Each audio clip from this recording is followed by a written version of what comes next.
Today, I will be talking about child abuse and other forms of psychological maltreatment.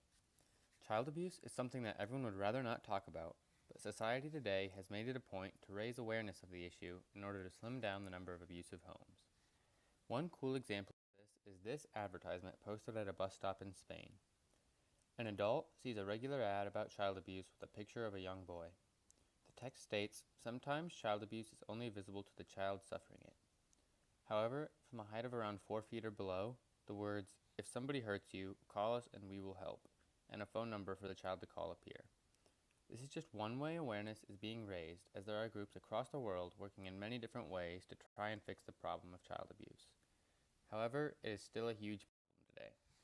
Over 140,000 are physically injured by their parents or other caretakers every year, and in America, around 3 million are abused or neglected in some form. Of these 3 million, 62.8% are victims of neglect, 16.6% are physically abused, 9.3% are sexually abused, 7.1% are psychologically abused, and 2% are medically neglected. When people hear neglect, they often don't know what exactly it is or how neglect is measured. It isn't just when a parent decides to ignore their child for a while or forgets to feed them supper one night. Neglect is defined as a failure to provide the necessary care, aid, or guidance to children that are responsible to their care. This of course includes most of the other categories, but on its own, neglect could mean not taking the time to make their child a meal ever so they have to fend for themselves, or just plain ignoring everything they ask for, no matter how serious the request. The most obvious form, though, and the one most often thought of when the term child abuse comes up, is physical abuse. Physical abuse shows up the most in families that have high stress levels, such as poor families, people who are single parents, and high marital conflict families.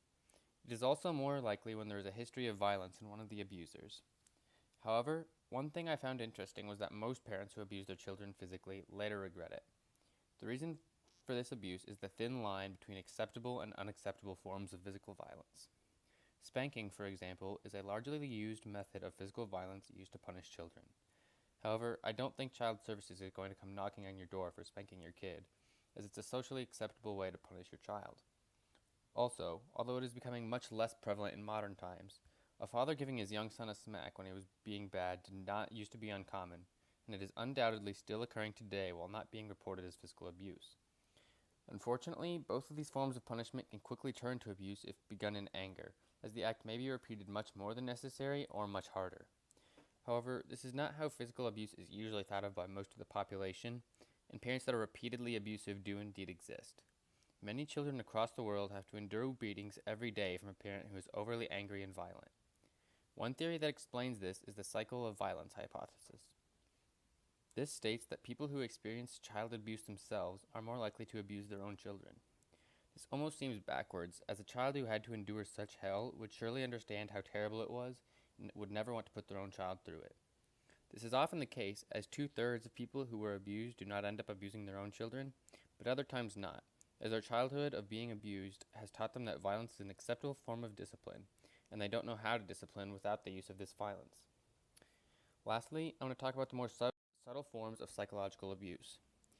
Many adults who have experienced this would probably say no if asked if they were ever a victim of child abuse, as it's not an obvious thing such as physical or sexual abuse.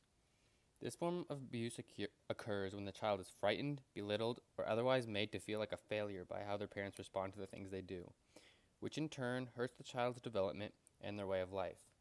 A child who is made to feel like a failure may very well grow up acting like it, as they don't think they can amount to anything more. A child who could have grown up to be a great inventor or writer could completely miss their life calling simply because their parents made them feel like they weren't good enough.